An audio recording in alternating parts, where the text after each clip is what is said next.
everyone and welcome back to my channel, or if you're new here, hi, my name is Nicole and I am a part-time reseller on Poshmark, and today I want to talk about ways that I source for Poshmark. A lot of people ask me how I get my inventory and what are great ways to source, especially if you want to keep your costs low. So I'm going to talk about that in today's video. I'm going to talk about different ways that you can source and definitely get some really cheap inventory to help you keep your costs low and keep your profits really high. So if that is something that is interesting to you, definitely keep watching and make sure that you're subscribed so you never miss a future video that I do here on this channel.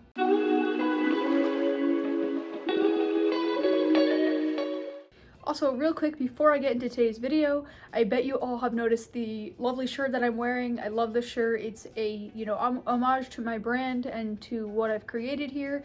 And thanks to my roommate, I now have this beautiful shirt that I get to wear and probably will wear in future videos as well. So let me know down below if you like the design. Okay, so first, to get started, I'm going to talk about ways that I get inventory for free, because that again is the most cost savings way that you can get inventory and also the best way to keep your costs low. So first off, starting with your own closet. I know a lot of people don't really think about this, or they don't think they're going to actually have, good profits coming from their own closet, but you'd be really surprised how much you actually have in your closet and how much you can really sell. So definitely take a look through your closet. I actually find that I'm doing this more regularly now because I'm always just trying to list things that I'm not wearing. And a general rule of thumb is if you don't like something and you don't find it flattering on yourself, or you don't gravitate towards it, then just take it out of your closet and list it. It will probably sell and it will be better than it just sitting there collecting dust.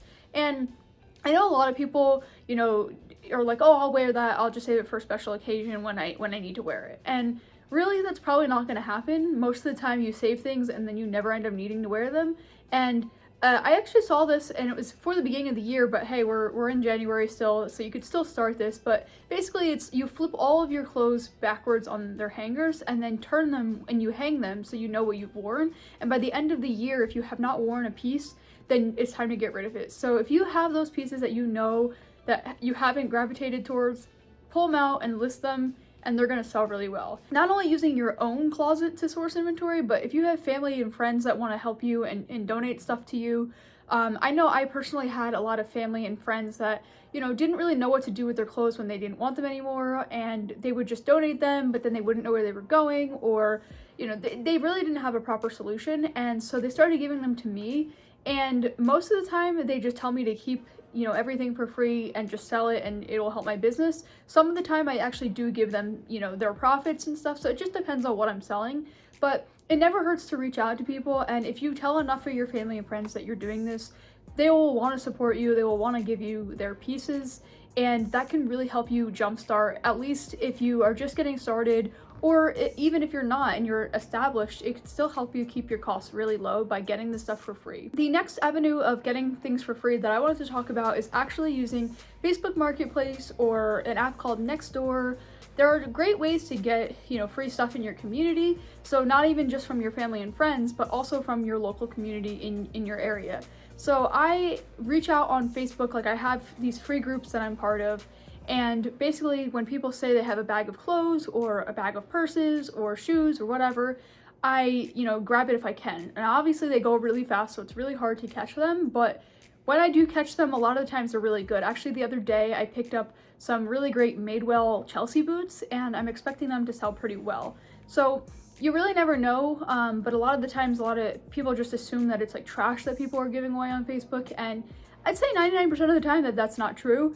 And I've actually found some really good gems on Facebook, so I definitely recommend using it if you have some local groups in your town, or even in Facebook Marketplace. Sometimes people sell like bundles of stuff really cheap, or they list it for free. That's another great option. Now with Nextdoor, I used to use it all the time. I haven't used it in a while, but it is definitely a great opportunity to get stuff. I actually found a lot of my earlier high-selling brands from Nextdoor, and a lot of the times people would just give them to me for free.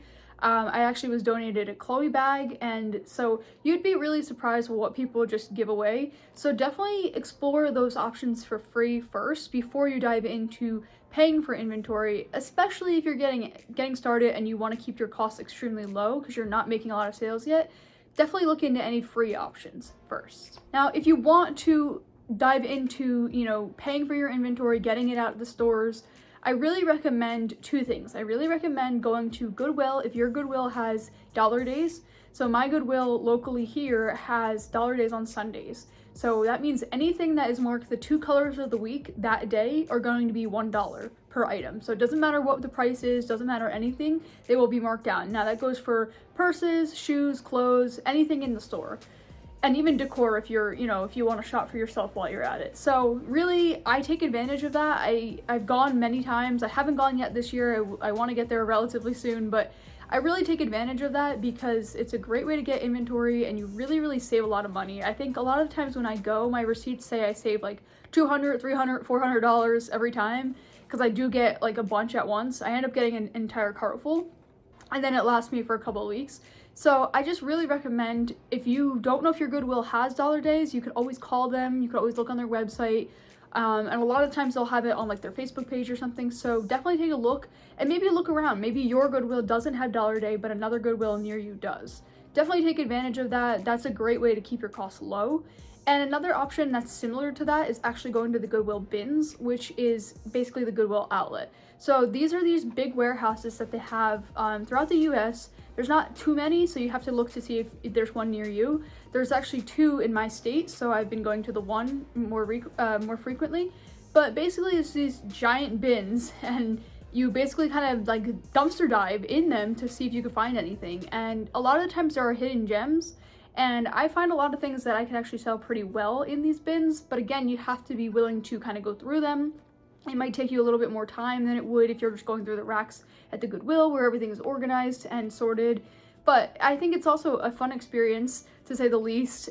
Maybe sometimes it's a little hectic and frightening if it's your first time, but I definitely recommend it. And when you go to the bins, you actually pay per pound, so it's actually cheaper than going and getting things individually. And so I actually end up paying like around $1 or so, depending on how much I have in my cart, each time I go to the Goodwill bins, and again, I get an entire cart full. So it's basically, a lot of clothes that I get at once. And now it depends, like with the Goodwill bins, I don't really recommend getting like heavier weight things like jackets or really heavy sweaters or anything, just because they will take up a lot of weight. But if they're a good piece, it's worth picking up for maybe $1.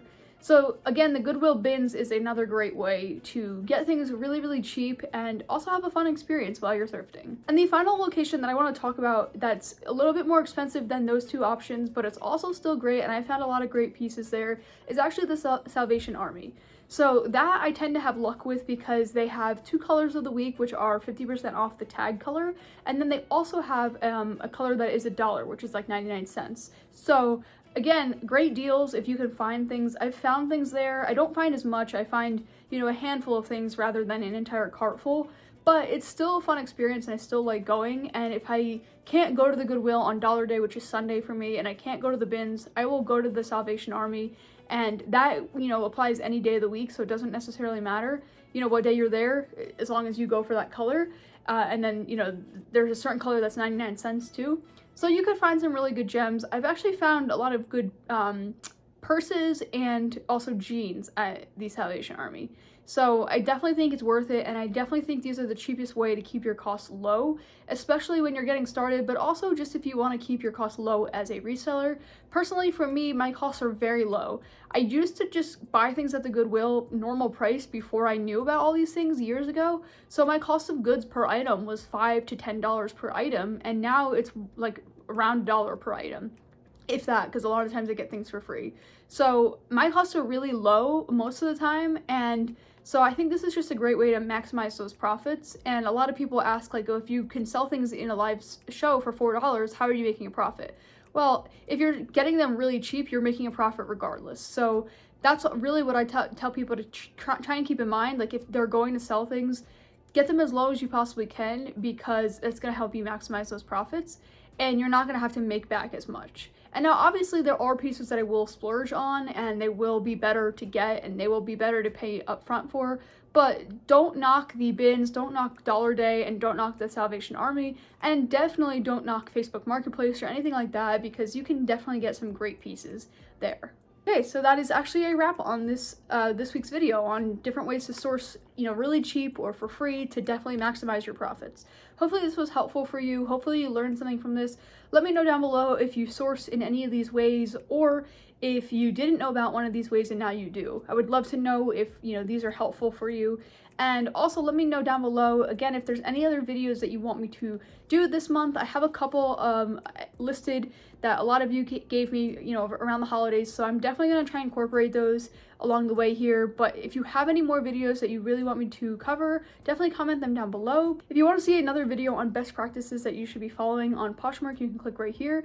And if you want to see how I doubled my sales over the course of 2023, from 2022, then definitely click right here. These are definitely tips you want to incorporate for this year that are going to help you double your sales. But until next time, I will see you then.